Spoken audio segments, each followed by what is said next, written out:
Hey YouTube, it's Gettyman here, and welcome to my guide for Star Trek Online's Halloween event, The Fall of the Old Ones. There are 3 ways to progress in the event. First is the TFO, Cat's Tail. The other way is via one of 2 different patrols.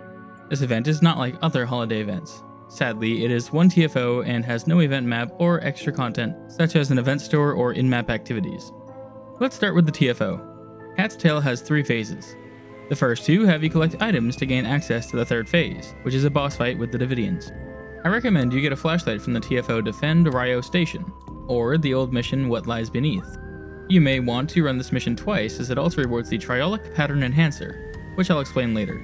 Regardless, a flashlight will make seeing the dark interior of the castle far easier. Alternatively, you could also just wear an EV suit and use its built-in flashlight. Just be aware that wearing your EV suit will affect your stats and remove set bonuses. Now onto the TFO itself. The first phase's item is a candle.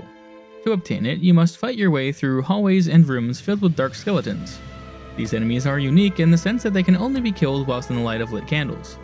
The best thing to do is lure them towards you so you can take them out quickly once they pile up. Use summons like crystal prisms and turrets that are stationary to take them out. Once you reach the room with the candle, you will then encounter the Skeleton Lord. He is a bullet sponge that can also only be damaged in candlelight. He will frequently extinguish candles and toss you across the room. Be sure to light them again quickly. Once you get the candle, you'll be able to teleport back to the starting room and place it on the podium. With this, the second phase will be unlocked, and our next item is the book. This time our enemies are witches. Well, sort of. Once you take out a few in the storage room, you'll be prompted to talk to 3 elder witches. These witches will then transport you to one of 3 areas, each with their own mechanics. These are the library, Ghost Cauldron, and Spider Room. In the library, you must find books littered around the room and then place them back where they belong on the shelves that match the book's subject.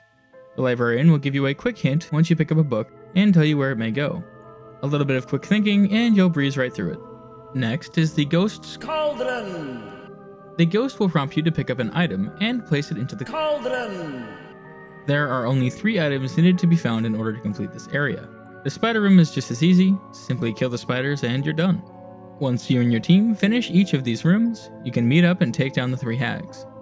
There's a cauldron in the center of the room with a giant skull. In order to kill the hags, you must destroy the skull. This will be what removes the hags' invulnerability shields.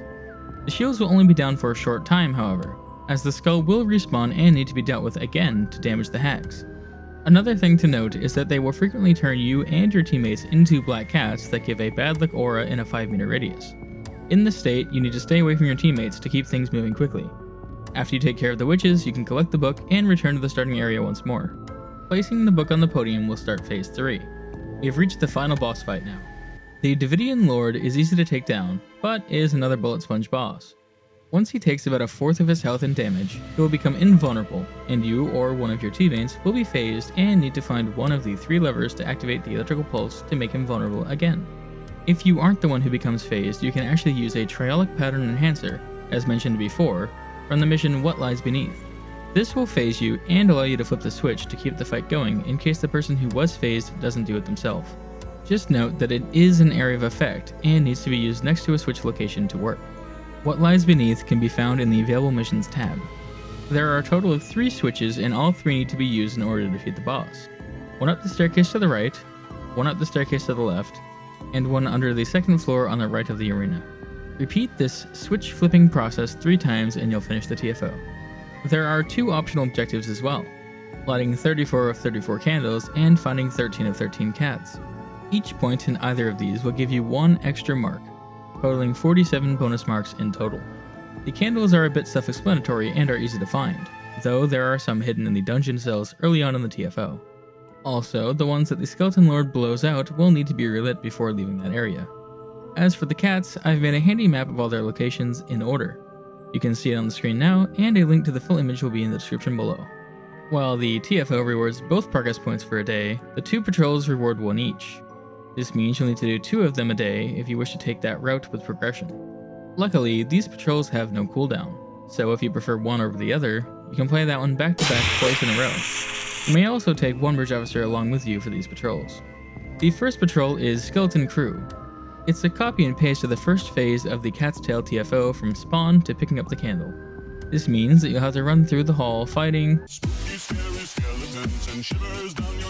until defeating the skeleton lord and retrieving the candle. The other patrol, which is Brew, is a copy and paste of the second phase of the Cat's Tail TFO, starting from placing the candle and going to the storage room to face the witches. This means you will get thrown into a random room, those being the spider, cauldron, or library, then face the hags at the cauldron and you're all set. I think the best strategy for this, if you don't want to play the TFO itself, is to play the skeleton crew patrol, leaving your buff at the start and running through killing the skeletons as they come at you. Well, sadly that's it. So thank you for watching, and hopefully Cryptic will flesh out this event to be on par with the winter and summer events. I suppose only time will tell. With all that out of the way, this is Gowdyman, signing off. Have a good one. Hey guys, thanks so much for watching. Check out my previous upload on the left or a random video on the right. If you have any questions, comments, or suggestions, leave them down below, and as always, take care out there.